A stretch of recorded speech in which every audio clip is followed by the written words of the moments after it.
এ নিয়ে আরো তথ্য জানাতে এই মুহূর্তে নওগাঁর বাইপাস এলাকায় আছেন সহকর্মী এমআর রকি এবং নাটোরে আছেন আল মামুন। শুরুতেই যাচ্ছি রকির কাছে।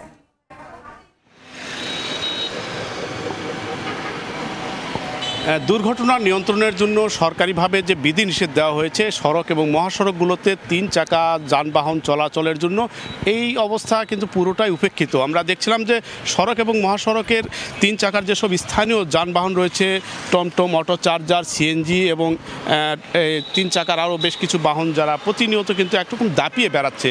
এর ফলে একদিকে যেমন আইনের প্রতি কোনো তোয়াক্কাই করা হচ্ছে না এবং অন্যদিকে নিত্য দুর্ঘটনার খবর কিন্তু প্রতিনিয়তই ভেসে আসছে।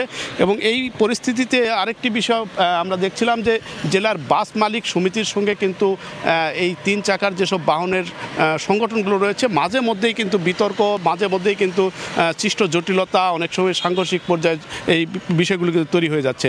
এবং আমরা পরিসংখ্যানে যদি বলি, নওগাঁয় গেল 1 বছরে স্থানীয় প্রশাসনের পক্ষ থেকে জানানো হয়েছে 65টি প্রাণ ঝরেছে শুধুমাত্র এই 3 চাকা বা এই মহাসড়কগুলোতে এই যানবাহন চলাচলের কারণে। কারণ বেপরোয়া গতিতে যখন এই গাড়িগুলো 3 চাকার সড়ক মহাসড়কে যাচ্ছে 70, 80, 100 স্পিডেও কিন্তু এই গাড়িগুলো চলাচলের কারণে বেশিরভাগ ক্ষেত্রেই নিয়ন্ত্রণহীন থাকছে এবং ছোট ছোট বিষয়গুলোর কারণে কিন্তু অনেক সময় দুর্ঘটনায় পড়তে হচ্ছে।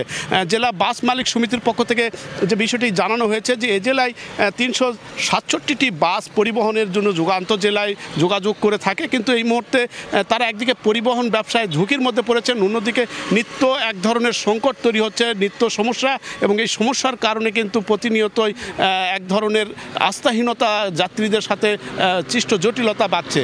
এবং এই দুর্ঘটনার জন্য বেশিরভাগ ক্ষেত্রেই বাস মালিক সমিতির পক্ষ থেকে যে বিষয়টি জানানো হচ্ছে যে এই অনিয়ন্ত্রিত 3 চাকার যেসব বাহন রয়েছে, যেগুলো সরকারি বিধিনিষেধের জন্য কিন্তু বলা হয়েছে, সরকারিভাবে বলা হয়েছে এসব যানবাহন চলাচলের ক্ষেত্রে একটা নিয়ন্ত্রণ থাকা দরকার, বা এসব যানবাহন অবৈধ হিসাবে যেসব ঘোষণা দেওয়া হচ্ছে তারপরে কিন্তু কোনো নিয়ন্ত্রণের অভাবেই বা নিয়ন্ত্রণ না করতে পারার কারণে বেশিরভাগ ক্ষেত্রেই কিন্তু আঞ্চলিক এবং এই মহাসড়কগুলোতে নিত্য দুর্ঘটনার ঘটনা কিন্তু প্রতিনিয়ত ঘটছে।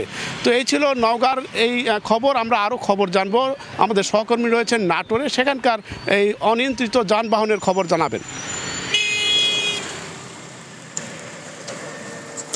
নাটোরের পরিস্থিতি যদি বলি, নাটোরেও 110 কিলোমিটার যে মহাসড়ক রয়েছে সেই 110 কিলোমিটার জুড়ে কিন্তু 3 চাকার এগুলো কিন্তু অবৈধ যানবাহন প্রতিনিয়ত চলাফেরা করছে। বিশেষ করে নাটোর সদর, রাজ এবং গুরুদাসপুর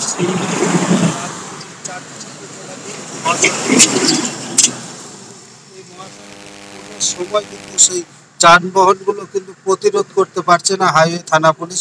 বিশেষ করে যদি আমরা বলি, হাইওয়ে ঝলবনিয়া থানা, বনপাড়া থানা এবং রাজশাহী পোবা থানার আওতায় এই 10 কিলোমিটারে প্রতিনিয়তই যানবাহন চলাচল করছে অবৈধভাবে, এবং প্রতিদিন জেলা দিয়ে প্রায় 1,500 ট্রাক এবং বাস। যে 1 বছরে সেটি আমরা বলতে পারি অন্তত 20 জনের মৃত্যু হয়েছে। এছাড়া আহত কিন্তু 800 উপরে রয়েছে।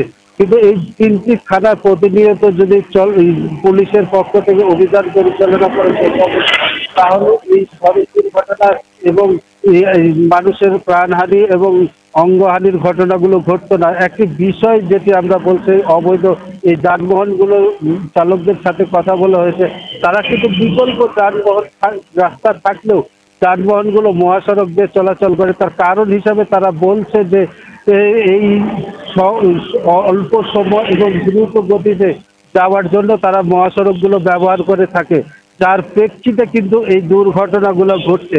একটি বিষয় যেটি বলছে যে তার বড় পরিবহনগুলোর চালক রয়েছে, তারা একটি বিষয় বলছে যে এই ঘুরানোর সময় তাদের সাথে বাধে এবং রাস্তার যে কোনো সময় মহাসড়কে তারা থামিয়ে দেয়। এর প্রেক্ষিতে চলন্ত বড় যানবাহনগুলোকে কিন্তু অসুবিধার সম্মুখীন হচ্ছে।